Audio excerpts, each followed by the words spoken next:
Controversial, really controversial. Hello and welcome back to CCFC. Today we will be going through my compiled list of what I think personally are the most underrated kits of all time. I've put my glasses on to denote that I'm intelligent and thus correct in all my assumptions and opinions. Just like my opinion that you should subscribe right now. First up, we have the Inter Home Kit 2021. Now, I feel like this one split people down the middle, and I feel like it might be forgotten. This is fantastic, okay? And you know why it works so well? You might be like, oh, Kieran, it looks like a tire tread. Yeah, where did you buy the tire? Pirelli. Fantastic. A bit of zigzag. I don't think it would work with Sunderland. But I think it works with Inter Milan. I think it would work with AC Milan. I think maybe you need black instead of white as the primary colour or secondary colour here. I've wanted this kit for quite a while actually. I really do like it. And I think it might be one I look out for in the future. I reckon you could cut this into a really cool hat. And I don't like that some people didn't like it. I thought they were blatantly wrong. Don't know how you couldn't like it. And a very, very good job, well done by Nike for this one. We stick with Serie A, and I'm not talking about the war. Juventus 1920. Now this one, people were 50-50 on this one as well. And I'll tell you what, I was in the positive camp. I don't know what it is. Okay, oh, we removed the stripes. Well, you haven't, have you? Because 1, 2, 3, 4. There's stripes there, isn't there? And there. So you got enough stripes, my friends. This is the first Cristiano Ronaldo season. I like the luminous line. I thought this was a really nice, fresh take on a Juventus kit. You can't always do the stripes. You got to annoy some people some of the time. And I thought this was a really nice stopgap. Some people might question, oh, well, why do you not just make it black and white? That line for me, luminous pink line, adds a great deal, okay? It brings me joy. I'm not quite sure who decided to do that, but I would like to thank them from the bottom of my heart, but I'm not buying this kit either, but I would wear it happily if I had to. Juventus, we stick with them, and it's when they got relegated into Serie B. Now, this is ugly. Okay, I get that. But to me, I think it's underrated. One, because it's actually the Nike template, which I think Brazil had, I think Man United had. It's a total 90, that era. Centralise the badge and then stick the stars over on one side and balance it out with the Nike tick. Fantastic. Now, instead of a sash, they've gone for a line. I'm okay with that because it's a green line, and to me, boom, we're Ireland or we're Ivory Coast. I'm a big fan of both of them, so all good there. You can get away with the Juventus badge because it's black and white, not really offending anything else in the image. Tam oil. Now, it would be a push to say this blends in well with the rest of the kit. However, because it's old and because the branding of the sponsor looks like it would be on the back of like a Formula 1 car from olden times, I'm backing it. I like it. Why do I not see this on my Instagram being worn by people all the time? This should be overrated, okay? That's what this should be. But it's not even rated, which makes it underrated. Fantastic. Moving into the Noughties here, and they're like, what should we do? Just crazy patterns, okay? So we've got a mix of end of 90s crazy patterns, but then beginning of Noughties, sort of futuristic, like what's it going to be in, 20 years time. Turns out not this, sadly, which is a big shame. Opal, much cooler than whatever it's called here. What is it, Vauxhall? Is it Vauxhall? I hope not. I don't know cars. Lotto, I can back as a sponsor. Pattern, I can back. Maybe because it's a goalkeeper shirt, people don't wear it for fashion that much because sometimes it can be a bit of an odd fit. You got padding and stuff. But I think this is a absolute masterpiece of a shirt, and I would have to give it a 10. If I had to give it a rating, it would be a 10. But some people don't even know about it, okay? Because it's not shown on random Instagram ads. Fuming. Show me where I can buy it. Borussia Mönchengladbach. Now, I am a Schalke fan, but Borussia Mönchengladbach have some unbelievable kits in their back catalogue. And this is one of the best. A classic German font. Reebok centralised, the badge up there, the weighting here, although apparently off kilter, it works for me, boss man. And then you got a little bit of the green, a little bit of the green, a little bit of the green. Just fantastic, isn't it? Clean, efficient. The Germans, they're so efficient. No, they're not.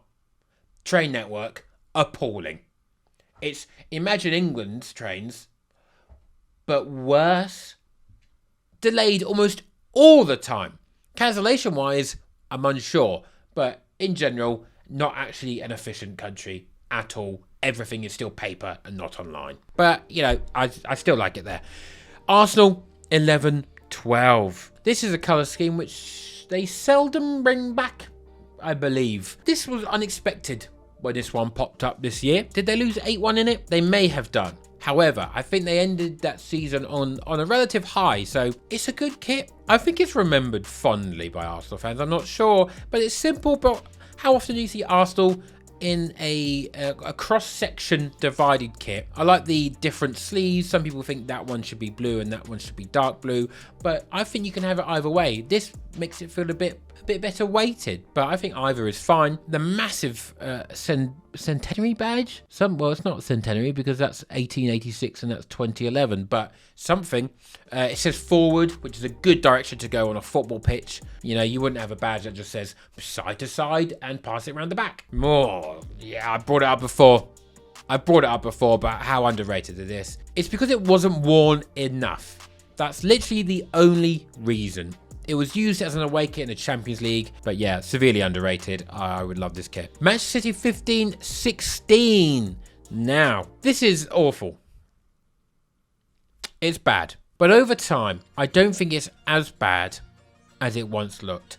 And I'm partial to a random Illuminous kit. I'm not the massive fan of it being on a shield. I was never a big fan of that. But I think ultimately, gradients can work. And when they do work, it's often when they're a little bit on the sleeves. I think that's nice. And over time, I quite like this. And if it wasn't for the shield, I'd probably try and get it. Controversial. Really controversial, this one. And remember, I'm wearing glasses. Okay, I know what I'm doing. I can see clearly now.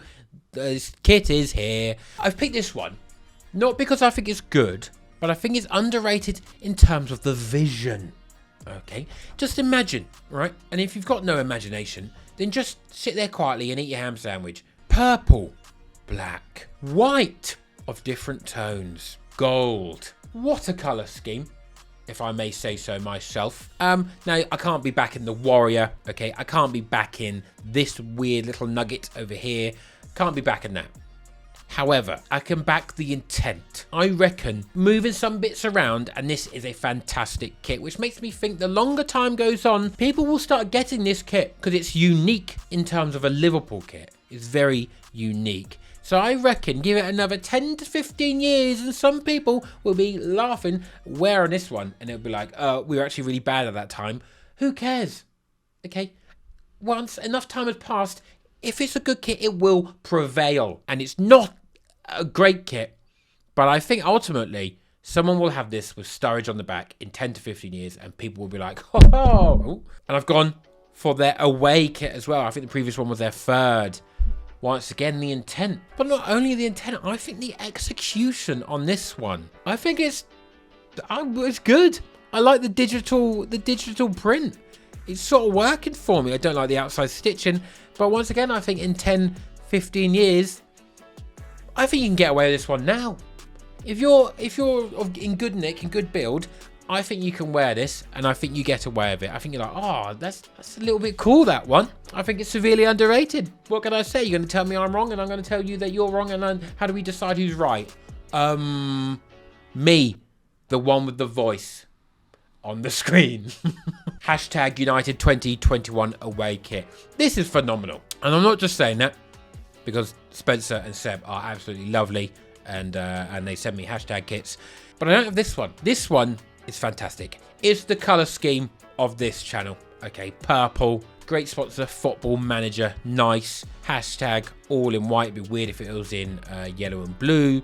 Adidas, great. Well done. Three stripes blending well. Neckline, fantastic of the three colours. Mwah. Very, very good. But most importantly, this pattern, unique to #United themselves, because it is the corner of their badge and it works so well in this pattern. This pattern is better than the bruised banana and the Holland 88 one. This pattern is a nicer gradient pattern than that. Sue me. You might just think I'm not saying that. It's true. Oh, sorry, you don't like the truth. That's embarrassing for you. That's a bad way to start the year, isn't it? Lying to yourself. Juventus 12-13. This is like the third Juventus one in this one. Now, everyone loves the other pink Juve kit. And I didn't put the other pink Juventus kit in the overrated video because it's not overrated. It's so highly rated, but at the same time, perfectly rated because it's amazing. But this one is forgotten about and it's underrated. I believe this was the season before. And it's forgotten about because it's the same colour scheme and it's not the other one. But the fit of the shirt would be average. It'd be fine. Okay, this template for Nike. But the 3 stars in a triangle formation instead of a cross, so they fit into the point of one gigantic star, is graphic design done fantastically well. I would like this kit. Old Juve badge, classic. The Jeep, it doesn't really fit into there like that. Should maybe just be white, but I'm sort of okay with it. It's a bit janky, but sometimes you got to have a bit of jank because the rest of it's absolutely fine. I could deal with the Jeep jank in this one. Beautiful, underrated. Real Madrid 21-22. How many times did they wear this kit? This is the first time I've ever seen it. Well, 5 minutes ago when I put it on when I was making this PowerPoint. But 5 minutes ago, I was like, how is this the first time I've ever seen this gorgeous, gorgeous kit? It's inspired by the Adidas EQT, Adidas equipment range from I think like the 80s or 90s or whatever, which is an iconic range in the vintage landscape. If you're searching for vintage Adidas and stuff, it's always there. It's the one to get. And they turned the colour scheme into a nice, simple kit.